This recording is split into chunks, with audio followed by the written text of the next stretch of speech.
Lesson 1 Assamese ধনৰ ব্যৱহাৰ। কৃপণ লোকৰ দুটা ধৰ্ম কি? লাজ ঢাকা আৰু প্ৰাণ প্ৰৱৰ্তোৱা। অৰ্থ ব্যৱহাৰৰ মূল মন্ত্ৰ কি? আয় অনুসৰি ব্যয় কৰা। দৰিদ্ৰ হোৱাৰ চিন কেনেকুৱা? অলপ আয় অধিক ব্যয়। দৰিদ্ৰ হোৱাৰ চিন। মানুহৰ ঋণ কেতিয়া হয়? মানুহে যেতিয়া উপাৰ্জনতকৈ অধিক মাত্ৰাত খৰচ কৰে তেতিয়া মানুহৰ ঋণ হয়। কোন প্ৰকাৰৰ খৰচ? গুপ্ত শত্ৰুৰ নিচিনা।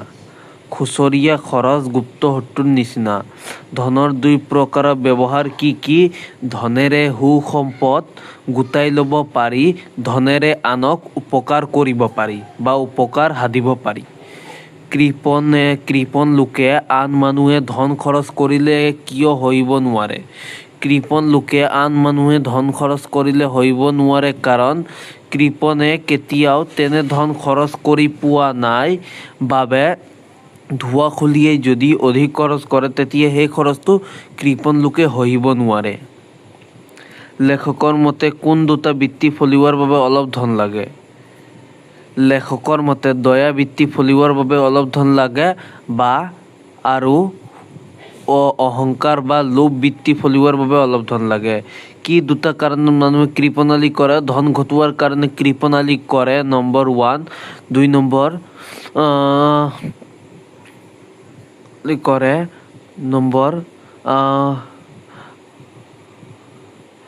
ভৱিষ্যতৰ বিপদৰ বাবে কৃপণালি কৰে যাতে সেই বিপদৰ পৰা হাত সাৰিব পাৰে।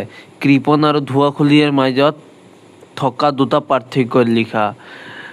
কৃপণে ধন খৰচ কৰি ভাল নাপায়, আনহাতে ধোঁৱাখুলিয়াই ধন খৰচ কৰি ভাল পায়।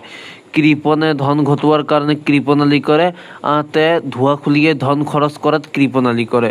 অশিক্ষিত মানুহে জীৱন ধাৰণা কেনে ধৰণে লিখা?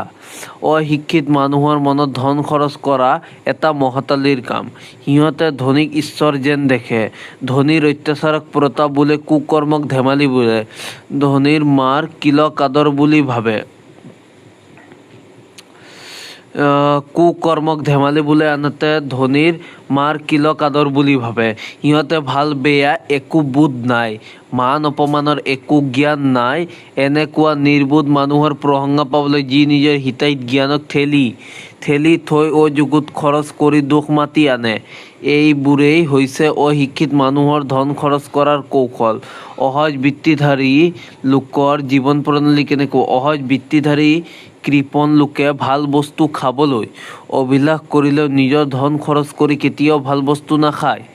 নিজৰ ঘৰত সদায় শাক ভাতকে খায় ব্যৱস্থা, কিন্তু আনৰ ঘৰত 5 বিধ উপদেয় বস্তু নহ'লে ভোজন নকৰে। নিজৰ কামত লাগে এদিনৰ বাট খোজকাঢ়ি যায়, কিন্তু লোকৰ কামত বাহন নহ'লে এখোজো নলৰে। মুঠতে লোকৰ ওপৰত পালে সেই কৃপণ লোকে ভালৰো ভাল খায়, ভালৰো ভাল পিন্ধে, কিন্তু নিজৰ খৰচত চলিব লাগিলে মোটা চাউলৰ ভাত খাই দিন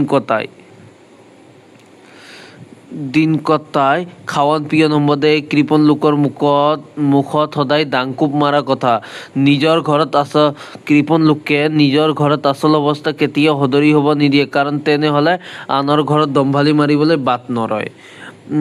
মানুহে ঋণক পাপৰ লগত তুলনা কৰে। উপাৰ্জনতকৈ সৰহ খৰচ কৰিলে মানুহৰ ঋণ ল'ব লগা হয়। ঋণক মানুহে পাপৰ লগত ৰিঝায়, কাৰণ পাপী মানুহৰ দৰে ঋণী মানুহেও বলঞ্চত সুখ শান্তি নাইকিয়া হয়। ঋণক ব্যাধিৰ লগত তুলনা কৰে, কিয়নো ব্যাধিয়ে যেনেকৈ মানুহৰ তেজ মাংস ক্ষয় কৰে, ঋণো অৱস্থাহীন কৰি দিয়ে। ব্যাধি অনুক্ৰমে বাঢ়ি অহাৰ দৰে ঋণো বাঢ়ি যায়। সেয়েহে ঋণক পাপীৰ লগত তুলনা কৰা হয়। লেখকৰ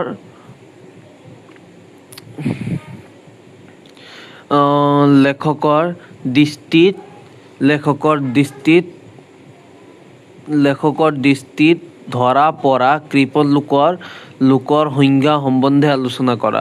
লেখকৰ দৃষ্টিত কৃপণ দুই প্ৰকাৰ। প্ৰথমে কৃপণে ধন নহয় লৰাই উমলা খোলা খাতি ধনৰ সহায়ত সুখ সম্পদ আহিলা পাতি গোটাই ল'ব পাৰি।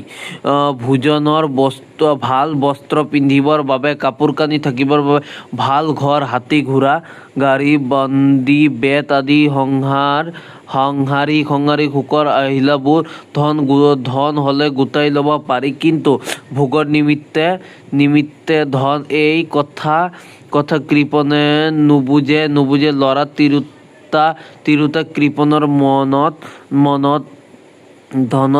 ধনতকৈ হীন।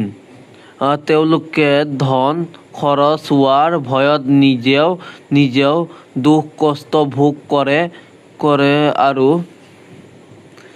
আৰু ল'ৰা ছোৱালী সেইদৰে খাৱন পিয়ন দুখ কষ্ট দিয়ে। দ্বিতীয়তে অসহজ বৃত্তি ধৰি কৃপণ লোকে ভাল বস্তু খাবলৈ অভিলাষ কৰিলে নিজৰ ধন খৰচ কৰি ভাল বস্তু কেতিয়াও নাখায়।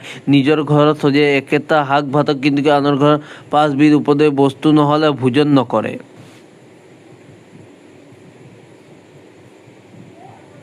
নিজৰ ঘৰত এখন আঞ্জা কিন্তু আনৰ ঘৰত 5 বিধ নহ'লে নিজৰ কামত লাগে এদিনৰ বাট খোজকাঢ়ি যায়, কিন্তু আনৰ কামত ভাও নহ'লে এখোজো নলয়। মুঠতে লোকৰ ওপৰত পালে সেই কৃপণ লোকে ভালৰো ভাল খায়, ভালৰো ভাল পিন্ধে, কিন্তু নিজৰ খৰচত চলিব লাগিলে মোটা চাউলৰ ভাত খায় আৰু মোটা সূতাৰ কাপোৰ পিন্ধি দিন কটায়। এইদৰে খাৱন পিয়ন সম্বন্ধে এই কৃপণ মুখৰ সদায় দাং কোমায়। সিহঁতে নিজৰ ঘৰৰ আচল অৱস্থা কেতিয়াও সদৰি হ'ব নিদিয়ে, কাৰণ তেনেহ'লে আনৰ ঘৰত দম্ভালি মাৰিবলৈ বাট নৰয়। ধন সুখ ভোগৰ উপায় নহয়, স্বয়ং ধনেই সুখ। ধন সুখ ভোগৰ উপায় নহয়, স্বয়ং ধনেই সুখ। পৃথিৱীখনত এনেকুৱা কিছুমান মানুহ আছে যি ধনৱন্ত হৈ অষ্টম দৰিদ্ৰ নিকাৰ ভুঞ্জে। এইবিলাক মানুহ সাধাৰণতে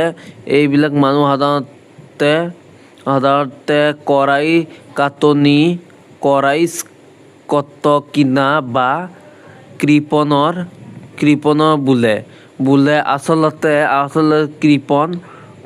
কৃপণৰ ধন নহয়, লৰাই উমল খোলা খাতি ধনৰ সহায়ত সুখ সম্পদ আহিলা পাতি গোটাই ল'ব পাৰি। ভোজনৰ ভাল বস্তু পিন্ধিবৰ বাবে, ভাল কাপোৰ থাকিবৰ বাবে গোটাই ল'ব পাৰি। ভোগৰ নিমিত্তে এই কথা কৃপণে নুবুজে। গতিকে কৃপণ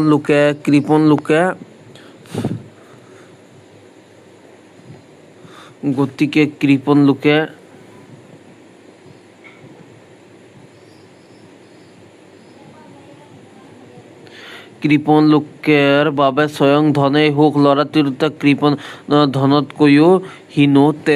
তেওঁলোকে ধন খৰচ হোৱাৰ ভয়ত নিজেও দুখ কষ্ট ভোগ কৰে আৰু ল'ৰা ছোৱালীক সেইদৰে খাৱন পিয়ন দুখ কষ্ট দিয়ে।